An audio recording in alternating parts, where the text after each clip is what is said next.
Hello and welcome to Backflips and Nerds, the baseball podcast with a British twist. I am your host once again, Russell Eastham, and I am delighted to be joined once again by Ben. How are we doing, Ben? I'm good, Russell. You sounded a bit resigned there. Once again, bye, Ben. I was trying to go with a rhyming thing to kind of like get it go, but I think it didn't quite give it maybe the gravitas that you were deserving.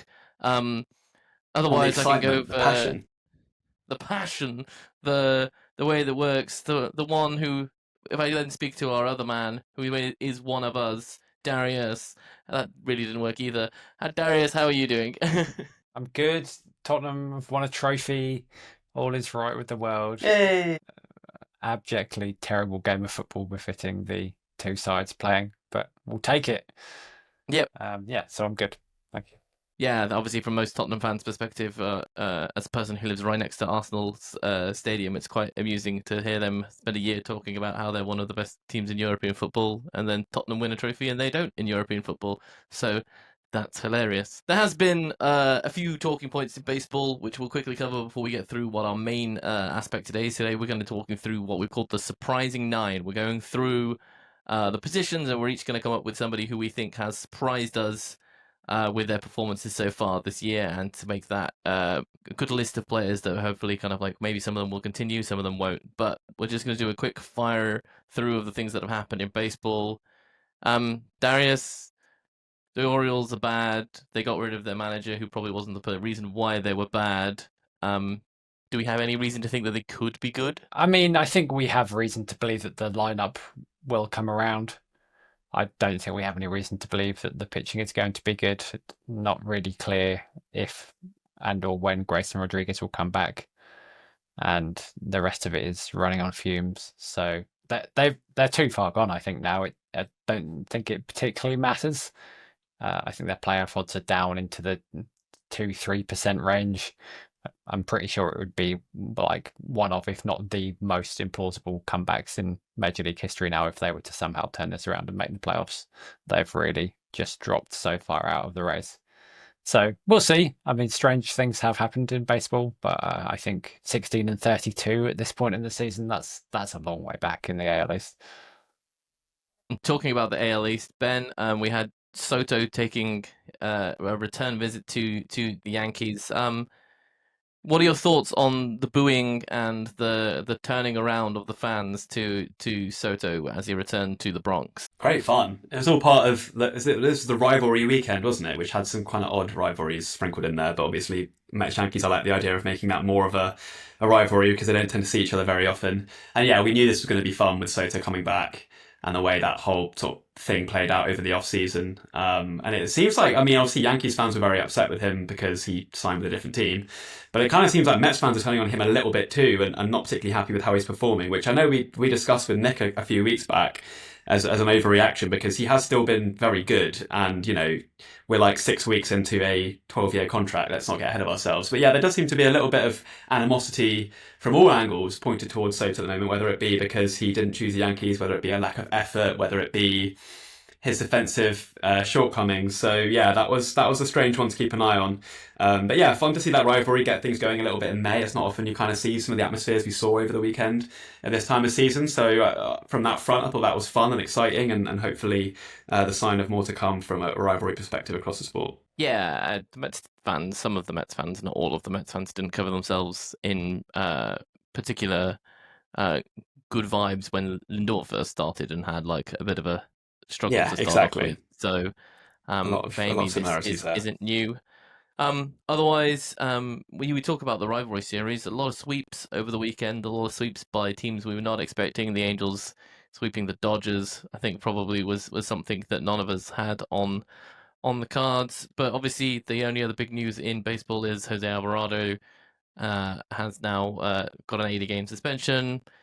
We hear the same thing of, I took was it a weight reduction medicine? Weight loss pill. I didn't do. Yeah, I didn't expect this to happen. It's like, come on, boys and girls. Like, you're paid a lot of money. Like, you shouldn't be putting anything into your body that you don't know what it is. Pay someone listening to Rob's quiz a few weeks ago. Banned or not banned? To Rob's quiz, so he didn't put the things that were not edible into his. of the So confusion. the supplement industry is extremely unregulated, but if I was in a profession whereby I was being regularly tested for drugs, I would basically make sure I checked absolutely everything I put in my body to ensure that I was not going to fail a drugs test. And the number of times this happens where it's like, whoops, didn't realize that was in there. It's just, yeah, I'm not sure that that's really what's happening here. And also, given the fact that it's like, obviously he's not like on a massive contract or whatever, but that's like $2 million he's thrown away basically for being suspended. So Yeah, maybe he thought it would give him better control. I don't know. I'm not sure what Jose Alvarado would need to do this for, but here we are. okay, so that's our quick trip around what's actually happened in baseball. So now we're going to talk about the surprising 9. So we're going to start off with a catcher. I haven't told Ben or Darius this, but I feel like it is the place to start. I will go first, given that I was the one who came up with this idea, and I'm going to highlight Will Smith. I don't think it's like this is not coming out of the blocks with like, oh my god, this is suddenly amazing that he's kind of like done this, but Will Smith is playing at the best level I think that we've seen him play. It's more back to kind of like that 2021 year that we all saw and was like, oh, like he's going to be like one of the best like hitting catchers in baseball, and had a few years where he didn't quite meet those highs. But I think what he's doing in that lineup is actually very important for the Dodgers right now, because they don't have the same level of kind of depth in that lineup that they seem to have towards last year, and his contributions have been pretty strong. Darius and Ben, where does that fall on your scale of surprise? Is it a pretty mediocre one to start off with? Yeah, I don't think it's a huge surprise because we've seen Will Smith be good for a while. But you are right; he's elevated his game this season, and it's cool. It's almost a like Michael Jordan. I took that personally meme where the Dodgers. I feel like it's Dalton Rushing this season, who's the sort of top catching prospect that they've called up, and it's just completely elevated Will Smith's game to another level now. And I feel like that's happened before. I'm forgetting who the Dodgers' other sort of top catching prospect was a couple of years ago, but Will Smith continues to be just so good that they cannot move him off that position or move him out of the lineup to fit these top guys in, even though, he's not quite as heralded or wasn't certainly back as a prospect. But yeah, he's gone from like a good solid piece in that lineup to maybe one of the best hitters on the team, which says a lot when you're as strong as the Dodgers are. So I don't think it's a horrible shout. He's been really good. He's raised the level further than we thought he was going to this season. But I knew who Will Smith was going into this year. I knew he was a good player. So from that perspective, it's not a huge surprise to see him have a very good 6 weeks to start the season. Darius, where would this be on the percentile from Baseball Prospectus? Pretty high up, I think. Probably in the 80 to 90 range, I would guess, without having looked. I'm not sure what Smith's protection was. He's always been a comfortably above average hitter. So it's not a shock that he is productive, but as you say, this is the most productive stretch of his career, even including I think 2020, which obviously was not very many games. This is a new level for him. So yeah, we're towards the upper end. I tended to shy away from the guys with pedigree, the guys who have a track record of being great players, just because I am less surprised when they have hot stretches like this. If we get to the end of the season and he's still got a 950 OPS, then I'll probably be a bit more surprised than I am now. I guess this is like decent team ending up in the Champions League kind of level of surprise for me, I suppose. Which we don't know who's in the Champions League this year, but that's where I'm at. I'm not shocked that he's great, but Spurs are. That's less shocking than that. Much less shocking than that. Okay, Darius, giving to that thought, who is your catcher that you've decided to highlight? I've gone for Ivan Herrera, which is a slightly weird one because he got hurt and missed a few weeks. But when he's been on the field, he has been absolutely mashing. The Cards obviously cleared out the catcher spot by moving Contreras to first base. And currently, Ivan Herrera is slashing 417, 486, 767. That's good for a 244 OPS plus. He's really mashing the ball as well. He's one of the guys that if you go up to the top of the old StatCast leaderboard, he's right there. If you lower those thresholds, he's in 18th. He's barreling 11.4% in his plate appearances. yeah, just looks like a really, really good offensive catcher. So Cards seem to have made a good move, clearing up that playing time for him. I'm sure this level of performance won't continue, but he genuinely seems like he's going to be a real offensive weapon for them going forwards. Your thoughts on that? I will confess to having watched 0 Ivan Herrera plate appearances so far in 2025, but the stats speak for themselves. I mean, his numbers are very impressive. And as Darius said, the supporting metrics seem to show that he can hit the ball very, very hard. And if you can do that, you're going to generally be a pretty good hitter. The Cardinals have got a good track record of developing catchers, I'd say. And so, yeah, this is an exciting one. And, well, as you can tell, not someone that I really had on my radar coming into this season. So I say on the surprise, scale, pretty high up. Trying to think of an adequate comparison. Maybe Leinster getting knocked out of the Champions Cup by Northampton Saints. That's one for the rugby fans. Yeah, I think I would be surprised if this was 140 plates worth of 140 plate appearance worth. We're not at like the 70 to 80 that kind of like it actually is. He has missed some time, so those outlandish numbers kind of get still lost in the fact of like we know like some people can just go hot, some people can just go like mental for what like it's effectively less than 20 games. It's still like remarkable, but because it's such like a small sample size, it's more like I don't know, like say even take this season, like the Padres starting the season like 11-0 or whatever, or 12-0, wherever they got to. So it's like it's something that you could believe. It was still surprising that it actually happened, but kind of it then fizzled out and didn't kind of like continue on with that. I mean, obviously, especially like with what's kind of happened. I think I would say to Ben's point, I have seen I think 3 of his plate appearances. I think I've only watched the Cards play 1 game so far this season. So from an actually watching game perspective, I do not have much knowledge on him. Ben, round us off with the catchers. Who are you going for? Yeah, I threatened this before we started, but I've gone for a Colorado Rocky here. And anytime you can get a player in on a team that's 8-41, you just have to do it. So I'm shouting out my guy Hunter Goodman, who has been one of the only bright spots in a black hole of darkness for the Rockies this season. Certainly not someone that anyone would have had on their radar coming into this year, unless you were a really diehard Rockies fan. But he's been great, 114 WRC plus, one of the only good hitters in Colorado. I don't know if I see this continuing. His plate discipline's not great. He strikes out a lot, but he hits the ball hard. And like if you're a catcher who has power and is okay behind the plate, which Goodman is, then that probably plays. And so for the Rockies, that's something good to hang your hat on. Don't think he's going to be an all-star. Don't think he's going to be in the running for any awards at the end of the season, but he's been good, and I just wanted to give him a shout out. On the sort of surprise rankings, I compared this to the number 5 seeded Chinese Taipei pair of Cheng Yiqing and Li Yujun falling to the unseeded Korea Republic duo of Kim Na-yong and Lee Yun-hai, sorry for the pronunciation, in the 2025 ITTF World Championships this year. Undoubtedly a very big upset. Unfortunately, no one cares. Deep cut. That was a real deep cut. Befitting the Rockies, I suppose. Real deep cut. Exactly. If a tree falls in the woods, if Hunter Goodman has a breakout season for the 12-win Colorado Rockies, does anyone notice? Well, it was like I saw somebody hit like their first home run at the Rocky Stadium, and like the fan gave the ball back, and he was like, he got a bat given to him. And he's like, oh, this is great. I've only just been getting into baseball like this year, and it's like, and he's going to Rockies games. You're like, oof.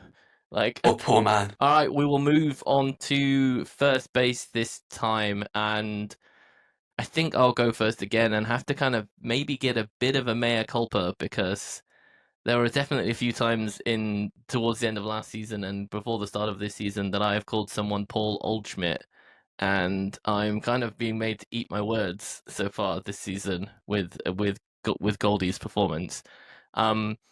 Is it? I'm still not. It's surprising to me, given I think the stretch of like how bad he had basically performed in the last few seasons, that a trip up to Manhattan has basically taken him from basically hitting at what was basically just got himself down to like league average, and he's now back up to, I think he's sat at basically some close to basically his career highs. as he is right now. Is it lineup protection? Is it kind of like, is it a torpedo bat? I don't know, but like Goldie is looking every bit of the player that he did in like 2015, 2016, which is utterly remarkable as far as I'm concerned. One for me, I would put this one with the 3-1 comeback for the Cavaliers in 2016 against against the Golden State Warriors. Looked like dead and buried, and somehow has kind of made his way back to almost a victory. Darius? Clawed his way back from elimination. Yeah, I laughed at the contract, but the Yankees signed him. I kind of like this deal, so I didn't think about this one. You're right that given his age, that it is somewhat surprising that he has bounced back to this level. I don't think he is back to peak Goldschmidt level. I think we'll see that regress a little bit. But I loved the fit. I thought it was a great place for a left-hander to hit, obviously, and I thought it would be a nice bounce back opportunity for him.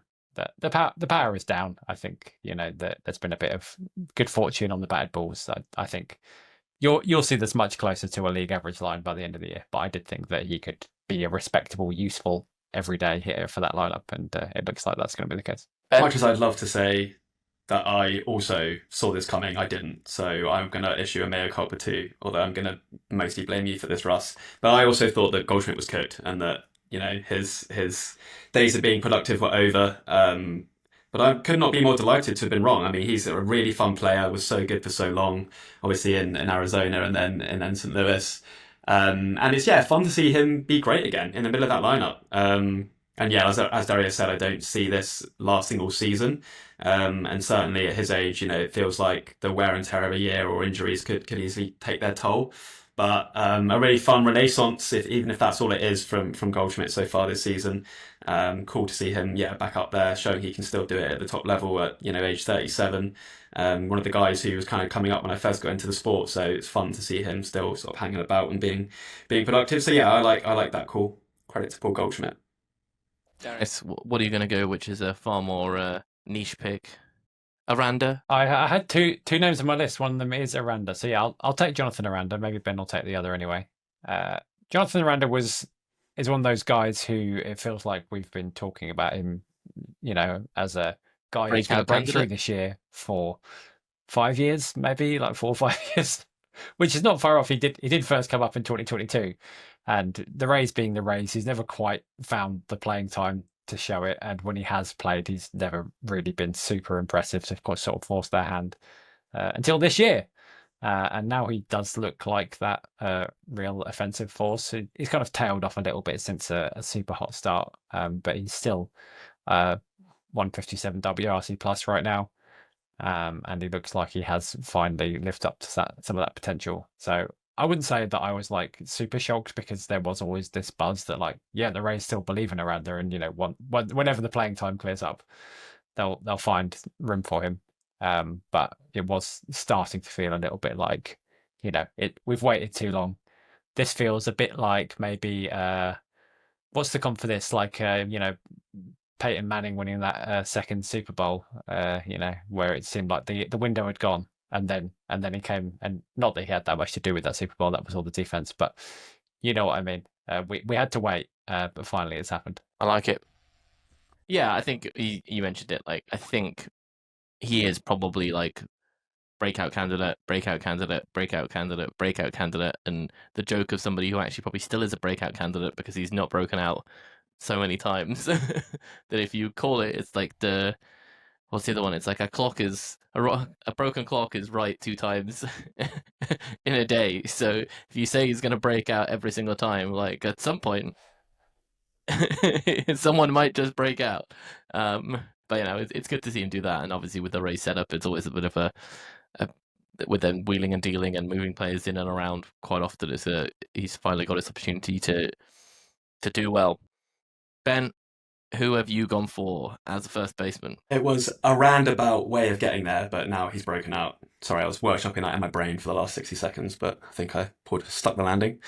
The player I've gone with, I don't know if this is the one Darius was considering, but it's Spencer Torkelson. We have talked about him on the pod before, about his sort of breakout start of the year. Again, another guy, maybe even more so than Aranda, that we all have been waiting for the breakout to come from. He was once, I think, one of the top hitting prospects in baseball. Certainly a guy that was seen as almost a can't miss hitter. Like, there's always the question about he's not going to be a great defender. He may be a DH fairly soon, but he's going to rake at the big league level, and he just had not been able to do that until this season. And it kind of felt like this was very much his last chance. But he's tapping into that power. I think he's up to 12 or 13 home runs now. His StatCast page has a ton of red on it. It's, all the good stuff when it comes to barreling the ball up and hitting the ball hard. He draws walks. He's cut the strikeouts down. So yeah, there's reason to believe that this is a real breakout. And as we say, maybe not shocking because a guy that everyone knew about and who had been, talked about as the next great hitter on the Tigers for a number of years now. But he really made us wait for it. So yeah, my comp was actually Spurs winning the Europa League. Like, you knew the talent was there, but you didn't think it would take this long for it to happen. So yeah, good for Spencer Torkelson to finally have his moment, and a big part of why the Tigers obviously have had such a good start to the season. Yeah, another guy who is a very, very high prospect at some point. He would have been a top 10 at most places, wouldn't he, Darius? He would have been, yeah. I don't know if anybody would have had him number 1 overall, but I'm sure people would have had him top 5. He was considered, can't miss, no doubt. Slam dunk, middle of the order hitter. It looks like MLB had him 3rd at one point. BA had him 5th 2 consecutive years. We had him 4th at BP the year before he was called up. So yeah, everybody thought this guy was no doubt gonna really succeed right away, really polished college hitter. And actually it took him 4 years. Baseball is hard. Baseball is hard. Okay, we want to second base. I'll let somebody else go first this time. Darius, who do you want to take a pick from? I'm going to take Tommy Edman, somehow becoming a power hitter at this point in his career, which just if you said at any point in Tommy Edman's career that he was a power hitter, I think people would have been like, what? Because, we've all seen Tommy Edman. He's not a big guy.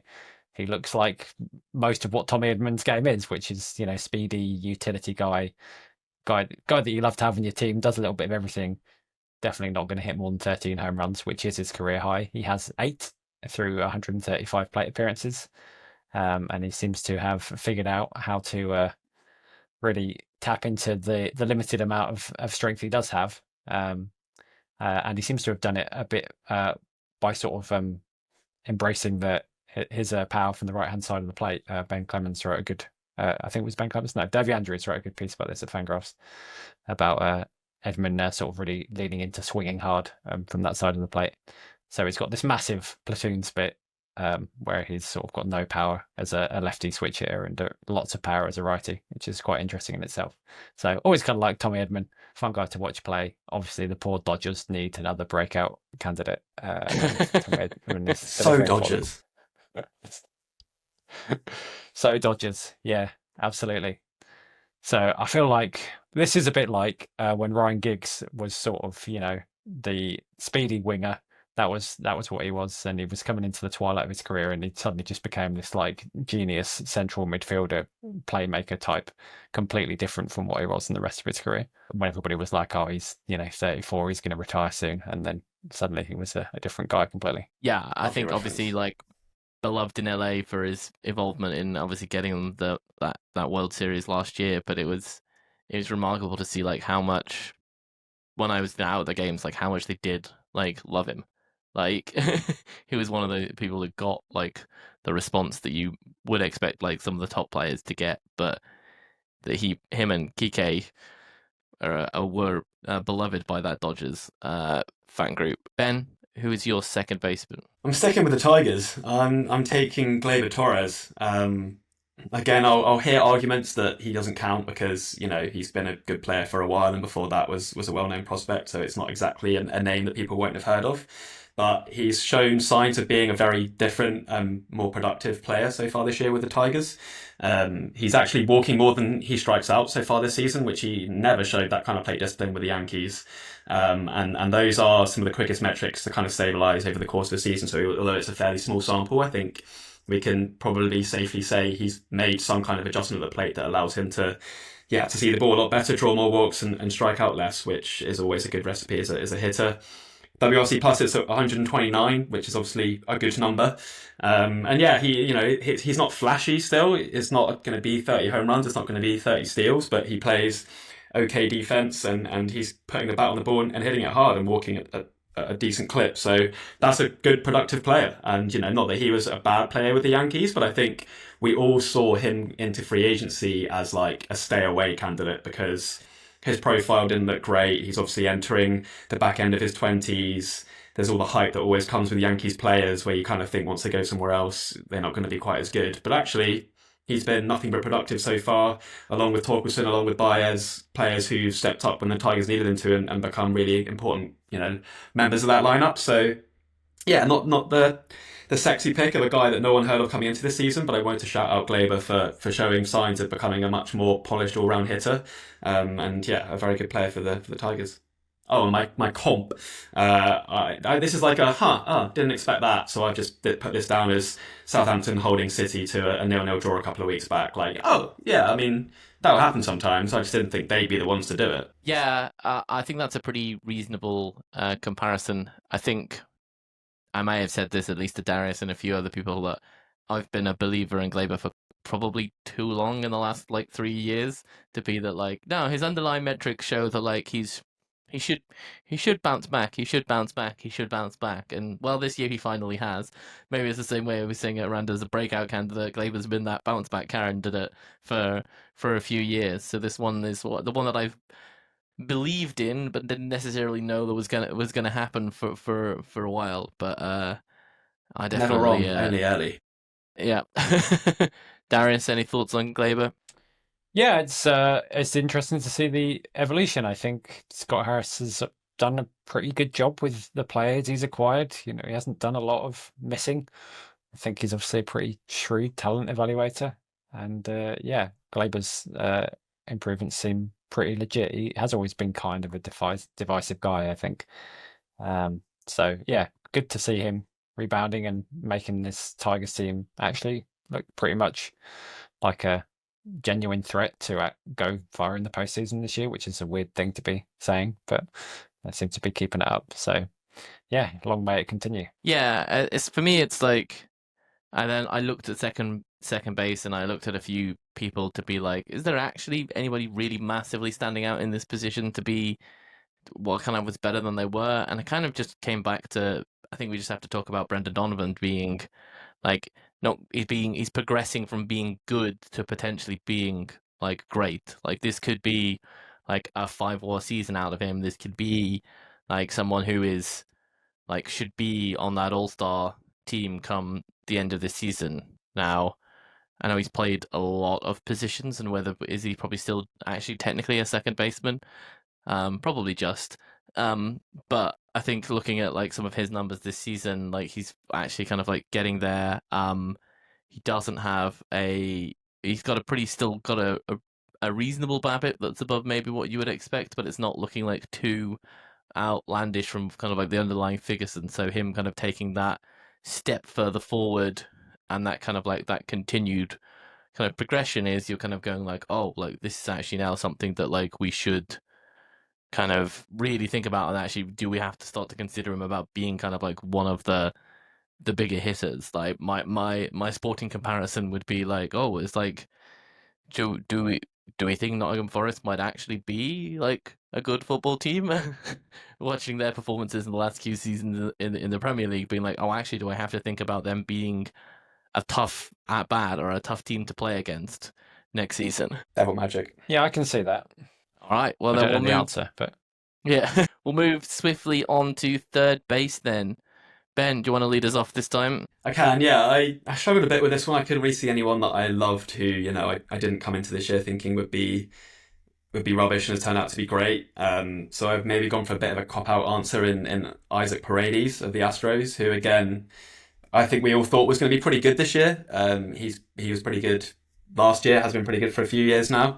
But I think rightly we all saw his pull heavy right-handed swing and thought that's going to line up well with the Crawford boxers in Houston, and sure enough, it has. And he's hitting for power using that short porch, but he's also showed improved plate discipline. Again, walks up, strikeouts down. He's making hard contact to well, I was going to say to all fields, but it is mostly just to left field. But yeah, he's showing signs of being maybe even better than he was the last couple of years, and taking his game to the next step. Again, like, he's probably going to put up career best power numbers. How much you want to attribute that to, the ballpark, is up to you. But I think, like, at the end of the day, run production is run production wherever you play, and I think he deserves credit for matching up his skills with the field he plays at. So yeah, shout out to Paredes, a guy who I think we all saw as a guy who could, if not break out, have a career year this year, taking advantage of where he's playing, and he seems to be doing it. Darius, your third baseman? I've gone for the Kansas City Royals' Michael Garcia. He's currently hitting .315, been worth 1.6 WAR. Looks like a very handy piece for that team, which is, not scuffling a bit, but approach to the plate is great, doesn't strike out a lot, and just kind of a good all-around guy. I don't think this will continue. It's not the kind of thing that I'm looking at the stats and going, I think this guy is going to be like the third best third baseman in baseball at the end of the year. Seems like it's a mirage, but fun to watch while it lasts. And I think he's a good complementary piece for that Royals team. Yes, and we'll go finish this kind of quick fire round of third baseman. I'm going to take Zach McKinstry. Do I think that his performances are going to continue? Kind of no. When you have a 25% strikeout rate in Major League Baseball, it's never really a good sign that things are going to come. But he has hit well, has it's kind of like has a good solid walk rate for him up in 12%. Another one of these players that's just kind of doesn't really have like power, doesn't really have speed, but it's kind of been a solid part of that lineup at Detroit this year, and has kind of has been driven in a fair few times by the other guys on that lineup that have kind of taken that approach. So for me, that I was surprised. I thought kind of McKinstry's days were numbered as kind of one of these kind of like utility players who probably isn't quite good enough to get an actual kind of like starting position, but he seems to have got that in pretty much lockdown now at Detroit. Obviously, kind of still in that super util role, but has definitely probably potentially playing like the season of his career. We're picking a lot of Tigers here. Don't know what this says about the Tigers. We think that I think it says we were all a little bit surprised about. It does say that, yeah. Okay, we were final position of the infield to shortstop, and I'm going to go first so I can get the really easy answer. Geraldo Perdomo. If we all just want to say snap here, we can move quickly on. If someone actually... definitely snap. Yeah, this is by far the most surprising thing that's happening at shortstop this year. Yeah. I did a tiny bit of analysis for this, comparing the Zips projections at the start of the season to what effectively kind of like their on-pace projections are for the rest of the season. And Perdomo had basically a 2.2 WAR projection for the start of the season. He has kind of already passed that at 2.8, and currently with the estimate that I have him roughly at is about 9.1 if he was to continue this for kind of like potentially like for the rest of the season, which is a bit ridiculous when you think about it. I don't think anybody quite thought that Geraldo Perdomo was a close to 10 WAR player.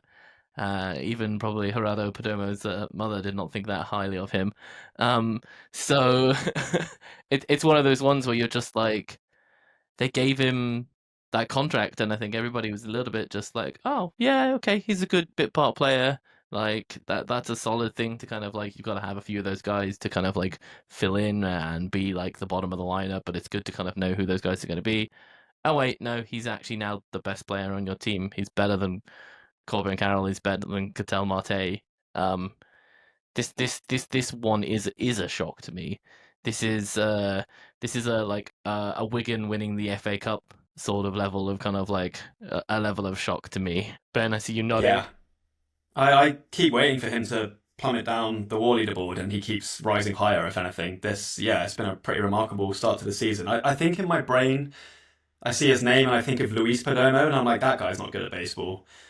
Just looked him up. He's apparently playing in Japan now. But yeah, Geraldo clearly legit.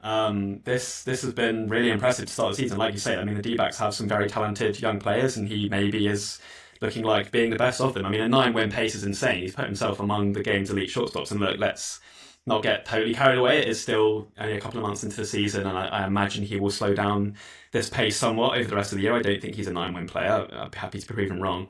But yeah, what an amazing breakout year he's having. That it does feel like people aren't really talking about. Like maybe that's just because all I ever see on social media is Ohtani's recent home run, or Mets fans booing Soto. But it kind of feels like it's gone a bit under the radar because I guess he's not hitting tape measure home runs, and he's not doing the stuff that really grabs your attention from a highlights perspective. But yeah, he just keeps putting up quality at bats and racking up the wins above replacement. And at this point, we can't ignore it any longer. So I also had him as my shortstop breakout candidate. Darius? Yeah, I also wrote down Perdomo. This is pretty shocking. I think, like you, it was, he's fine. It's a decent, average-ish kind of player. He's a good defender, not going to hit him a lot. So I am shocked to see this level of performance. I think if he made it to the end of the season, then it would be like this. Then it would be Leicester City winning the Premier League levels of performance. We'll see. There's a long way to go yet. I don't think that hitting will be where it is now in 4 months' time. But incredibly impressive start, and the Diamondbacks are looking very clever right now. I guess the other guy I was thinking about is Jacob Wilson for the A's. Also looks like a very handy ball player. And I think he was a good prospect, but I think everybody said the question is he going to hit enough?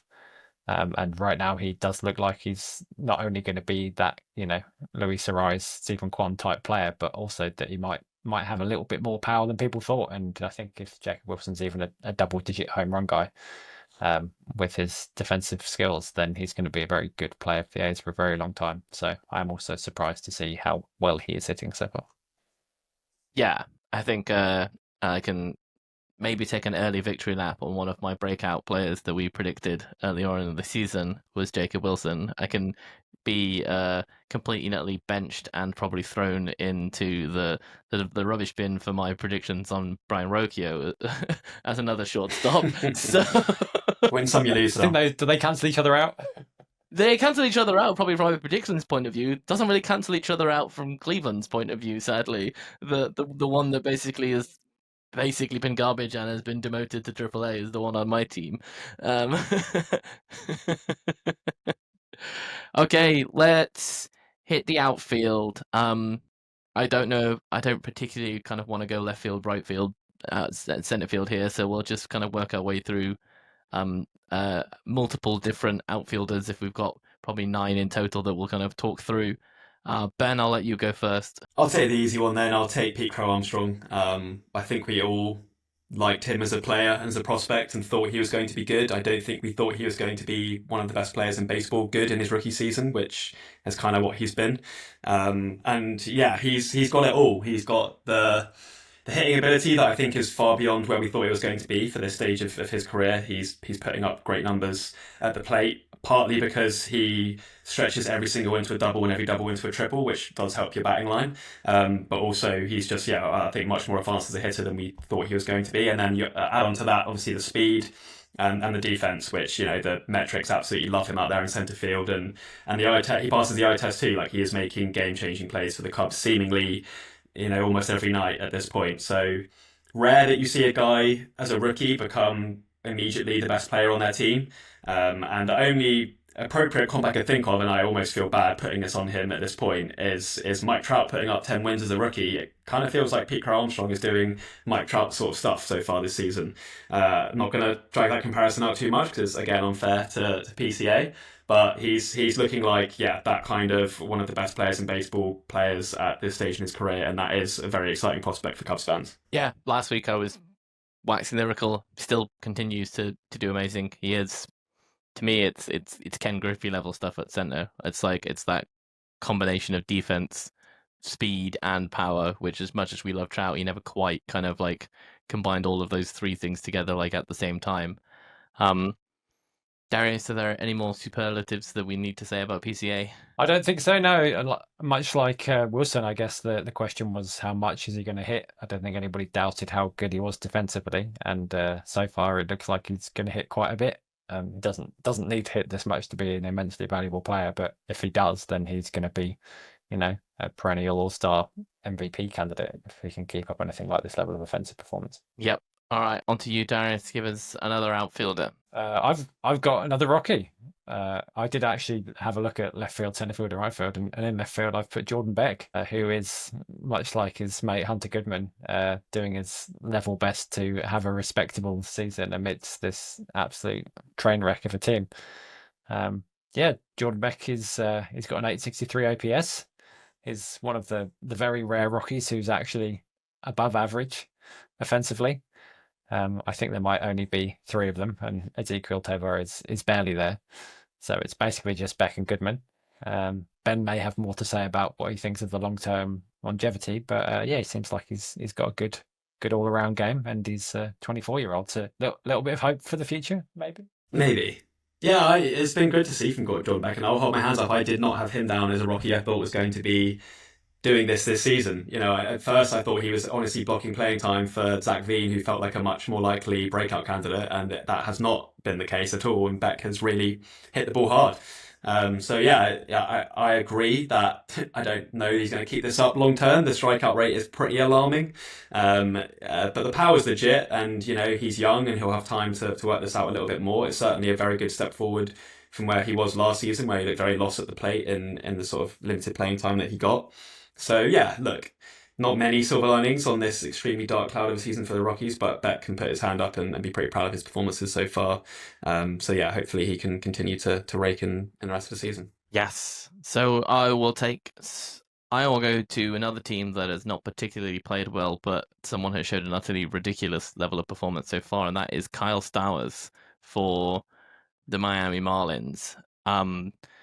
Stowers came across with Norby in the Trevor Rogers deal and did not look particularly good at playing baseball last year. And once again, I was doing the have Miami somehow managed to get a good player, trade them, and somehow immediately lose the trade like they seem to do in every single major trade that they've ever done. But in this season, after coming out, he's hit 10 home runs already. Look to have like power that we just would not be expecting like at all. And yeah, I think he obviously still has that high strikeout rate, which is the alarming side to it. He's got a pretty high BABIP behind what he's done so far, but having that 155 WRC plus is just something that was not expected like whatsoever, and kind of was really kind of expecting him to kind of just be another one of those kind of failed rejects at that level, but has somehow kind of shown that maybe like there is a little bit more to him than meets the eye, and maybe Baltimore were a little bit loose in letting him go early.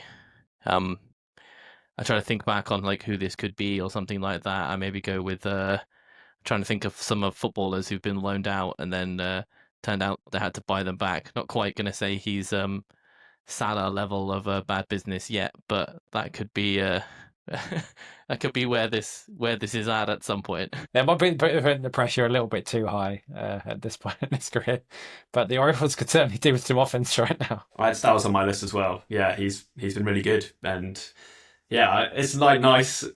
For the Marlins to have something to cheer for, a team that have not had a ton of players who've lived up to the prospect hype. I think they're probably sick of acquiring guys who have got pedigree and then seeing them sadly flame out at the major league level. Stowers seems to be, at least for a short period, bucking that trend and looking comfortable against major league pitching. So I don't know how much this will continue at the current level given the strikeouts, but I think he's going to be a legit power hitter, and that will play. So good for him, and good for Marlins fans. All right, Ben, give us another one then. We should talk about James Wood, I guess. I thought this guy was going to suck. I don't really know why. I think I just saw how big he was and that he struck out loads in the minors, and I was like, this is just not going to work at the major league level. Like, he's going to get figured out by, elite level velo's going to get figured out by elite level pitching, and he's going to be, a Joey Gallo type who, yeah, okay, hits the occasional tape measure home run, but just isn't contributing enough outside of that to be worthy of the prospect ranking he was given, and worthy of obviously being the sort of blockbuster name in the Soto trade. Well, I was dead wrong. He looks every part the accomplished power hitter. The power is obviously legit. I think his Statcast exit velo numbers are like Giancarlo Stanton-esque in terms of the like upper end of those figures, which usually a good sign when you hit the ball that hard.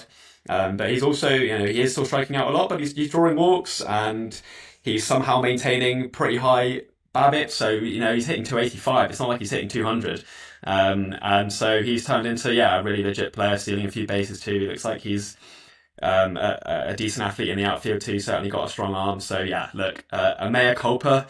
I thought Wood was going to be someone who took a while to figure out major league pitching and maybe never would, and he seems to have figured it out in his second season, and looks like he's going to be at the heart of that Nationals lineup for years to come. So probably not a shock for guys like you who actually thought Wood was as good as the prospect list said he was. But for me, a bit of a surprise to see him be quite as accomplished as he has been so far this year. I think Darius can take this one. I'm not surprised by James Wood being good. So, but I think maybe you're surprised he's this good, like, and we straight away. I'm a little bit surprised he's this good this quickly. Like, I think you expect some level of learning curve, but I don't think if you'd said to me James Wood will be one of the best hitters in baseball this season, I would have been that shocked, to be honest.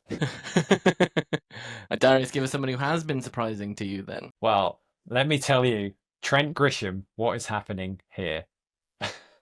Trent Grisham wasn't even supposed to play. Like, he was just going to be the fourth outfielder for the Yankees. And, they've had some injuries, and Aaron Judge isn't really a center fielder. And Trent Grisham just kind of forced their hand and made them play him every day, because somehow he has not only returned to former levels that, made people think he might be a great player earlier in his career, but far surpassed them. He's had 12 home runs already. He's got a 942 OPS. This is all like, age 28 mega breakout, it seems like.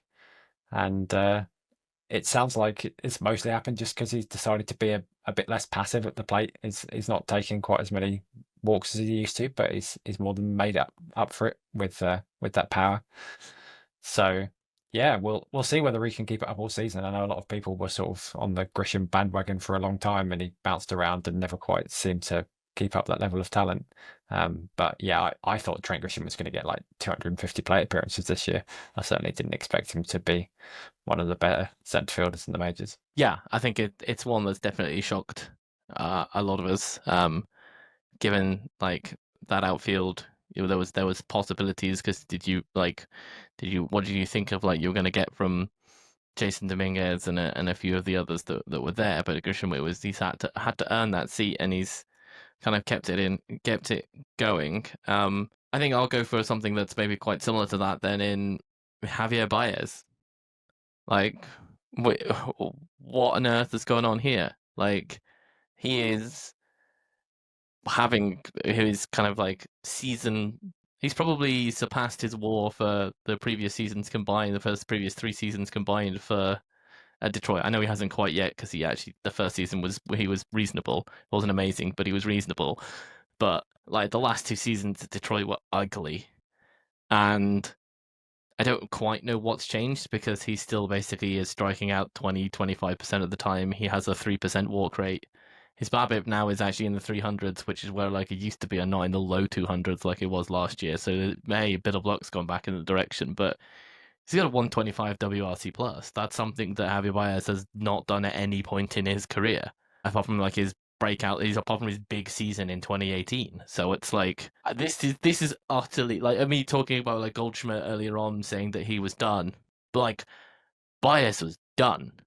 Like If Grisham wasn't going to play, then there was an argument to be made for just cutting Baez from the team completely, right? Yeah, if he didn't have the contract, the contract was that bad. Yeah, if he didn't have the contract that he had and the optics probably of DFAing him, he would have been gone. So it's no like, doubt. I'm trying to think of like you have somebody who's basically just being paid a lot. It has basically done nothing, and then just suddenly pops back up again and kind of like does something like utterly amazing. Like this feels that like it's kind of the end of like I don't want to. Maybe it's a bit harsh on saying things like David Beckham's time at like AC Milan or whatever, where he's basically just gone there to have some jollies and then done nothing, and then just pops up with like an incredible moment every now and then. But I'm struggling to find the other comparison in sport to this because it was just like he's done. Like this was just not supposed to happen. I'm loving it. I mean, he's been getting such stick with the Tigers, and not without due cause. He's been swinging at pitches that have bounced halfway to the plate at times. But we all thought his career was done, right? And like you say, Darius, like people were calling for him to be just cut from the team and just eat the money and pay him to go play for someone else. And so fair play. Like not only did he move to another position without complaining and seems to be pretty legit out in centre field, or certainly making some eye-catching plays. But yeah, he's starting to put it together a little bit with a bat. Again, how sustainable it is, I don't know. But I always loved watching Baez play. Like, no thing I've ever seen anyone who made playing the infield look so cool. So to see him now make the outfield look just that cool too, 10 years later, is just really cool. All right, Ben, give us your last outfielder. Last one, I'm going to shout out Tyler Soderstrom. I was unsure whether to put him into the first base or outfield category, especially because I think most of his production came at first base, but he has now moved to the outfield. I think he has now hit at least one home run as an outfielder, so I'm going to call him out here. He slowed down after his initial tear. I think he was like leading the majors in home runs after the first 3 weeks, but he's still having a really good season. Another guy alongside Jacob Wilson who looks like he's going to sort of help anchor that A's lineup for a little while here. The bat is really good. I have no idea what he's like playing in the outfield. I'm going to assume not good. The bat is legit. He draws walks. He hits for power. And yeah, he seems to have kind of figured out whatever that mini slump was that he had after his initial move to the outfield. So certainly not a guy that was on many people's radars, mostly because of where he plays team-wise. But he seems to be showing that he's going to be a useful bat at the very least, and maybe more than that if he can make more adjustments and get back to that history he was for the first 3 weeks too. Yeah, Darius, do we think it was there's a lot of discussion now it being a bad decision about taking him from first base and putting him in the outfield and actually being like, yeah, you know what, do some movement. And it's like, you could just let the guy who was raking just continue with what he was doing. Yeah, I understand the impulse. It's nice to see the reason they did it was to get Nick Kurtz in the lineup. And, we always complain about teams not promoting their prospects who are obviously need to be in the majors. And I think Kurtz probably is also going to be a very good hitter. So I understand that they wanted to do that to create the space. But I did feel a bit bad for Soderstrom, whose reward for being one of the best hitters in baseball for a month was to have to do a position change mid-season, which seems a little bit mean. But maybe he'll certainly learn. Yeah, I don't think he's going to be a very good outfielder.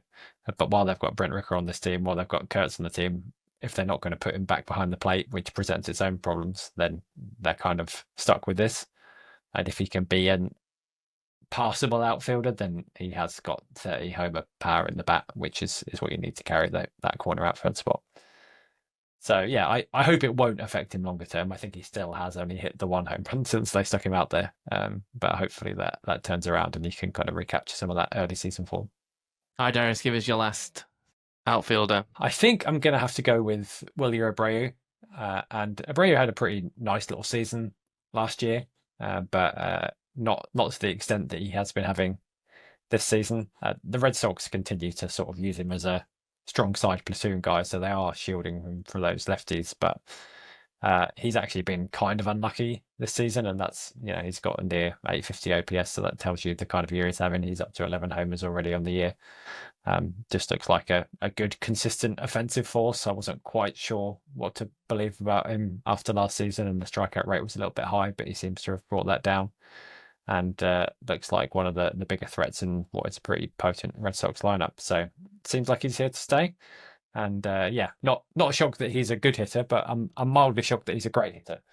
Yeah, I think that's the one like some of it. Like the numbers are definitely protected by not platoon or being slightly like platooned and not having to kind of get that. So he doesn't get some of maybe the negative equity that other players do get from being forced to kind of go against that. but no, he's been one of the highlights of that Boston team so far.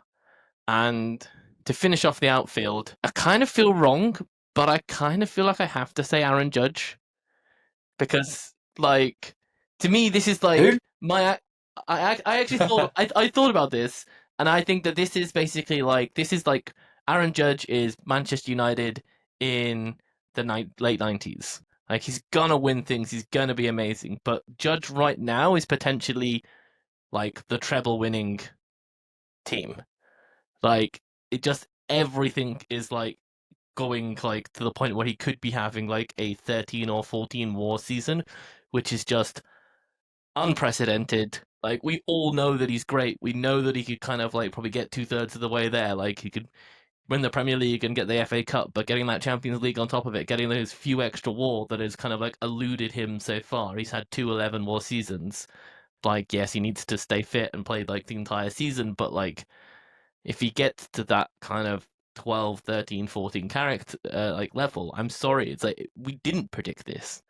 Like, it is like Bonzian level stuff that we're talking about here, and it's just ridiculous. And I think we still need to say that like what he's doing is ridiculous, and it is more than we anticipated. It is sort of like any of the truly elite guys. When Ronaldo and Messi were kind of hitting their peak, or your Federer, Nadal, Djokovic, whoever it is, the guys who you sort of like, oh, they're already so good, you know, they can't possibly get any better, and then somehow they come out and they get better. You know, they just take over games and they raise it to yet another level, and that does seem to be what Judge is doing. And yeah, nobody is surprised that he's the best hitter in the game, but I think you're right to say that the fact that he is this good is pretty astounding, because we in any of our times as baseball fans, we have never seen anybody this good at hitting. I think it is worth mentioning that as often as we can.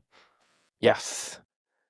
And just to quickly go back to Javier Baez, I do have something to compare it against that I worked out in my head. It's Roger Federer to me, because it's the point that he was good, had the dip like in his kind of like late early 30s or whatever.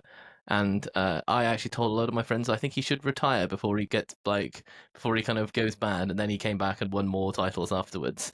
Uh, but it's not quite to that level, but someone who had that mid-level dip. Okay, that is all of our position players. Let's move on to pitching then. Let's just do to give a short stiff to the many and plethora of pitchers that are out there. We're just going to do one pitcher and one reliever each.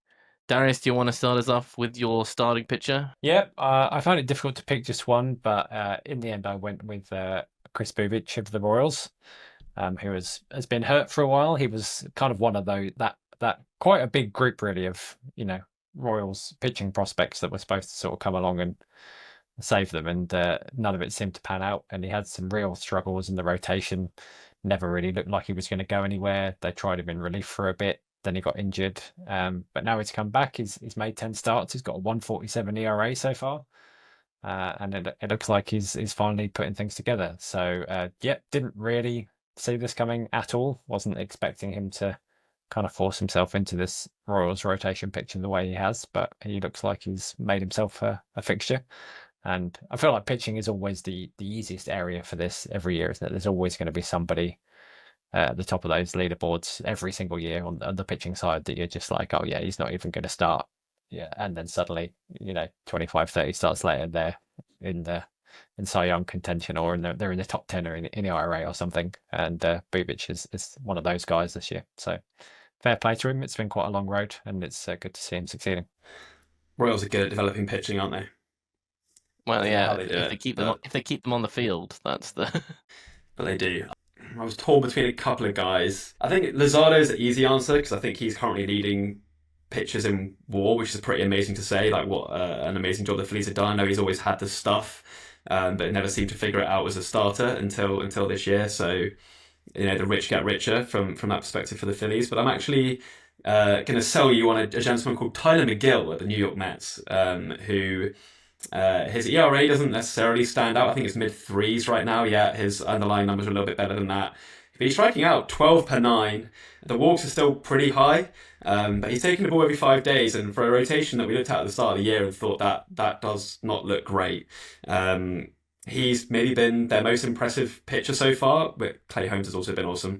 But I think it's having a guy who they can rely on to go out there, give them innings, give them depth. We didn't think McGill was going to be that guy because we kind of thought we knew what he was at this point, but he seems to have found a new level this year of production that we hadn't necessarily seen from him in the past. And I'm not saying he's going to become an ace, but I think if he can be a guy who throws 180, 200 innings, puts up 4 or 5 wins, like that is really, really valuable for the Mets with the current state of their rotation. He's already equaled his career high in wins above replacement. And as I say, with some of the stuff he's showing this year, there's reason to believe it's legit. Yeah, not a guy anyone came into this year thinking was going to be a really important member of that rotation, but I think he's maybe showing that he is going to be, yeah, at the very least, one of their most reliable guys, and hopefully can stay healthy and turn it into a career year for himself. Yeah, no, I think he's had that fantastic season. I was myself, I was split between two as well. I was split between Mackenzie Gore and Matthew Liberatore.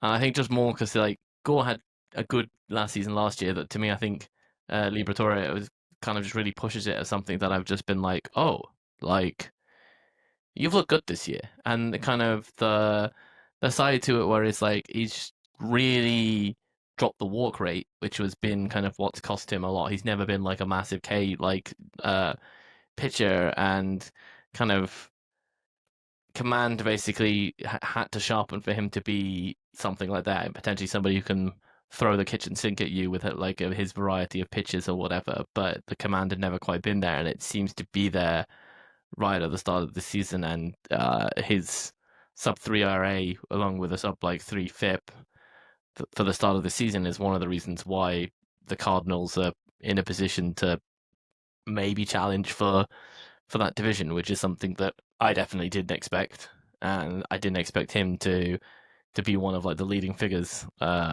in the pushing the St. Louis team towards that position. Darius, am I just picking a freaking first rounder and saying like, oh, isn't it amazing that like he's actually now like a great player? It's not really hard, is it? No, I think the shine had definitely come off Liberatore. Once people saw him in the majors, it did kind of look like, oh, this guy's like a 4 if it all works out. Yeah, and maybe that still is what he's going to be. But I think that he was far enough removed from his prospect pedigree that people had kind of slept on him. Okay, let's move on to relievers to finish us off. Ben, where would you like to start? Can I sell you on out there, so a funky left-hander named Gabe Spire? Am I saying that right? For the Seattle Mariners, who does the funky left-hander stuff. He has kind of a low arm slot. He has fastball and a slider. He's got a high velo fastball, and he's a nightmare to face if you're a left-handed hitter. But he also this year seems to be a bit of a nightmare to face if you're a right-handed hitter too. He's been really legit in that Seattle bullpen. There's another guy who maybe is taking the headlines in that bullpen for reasons that hover around 0.00. But I wanted to shout out, the lesser heralded guy who's doing a lot of the work in the 7th and 8th inning to put out fires before Munoz gets into the game. So yeah.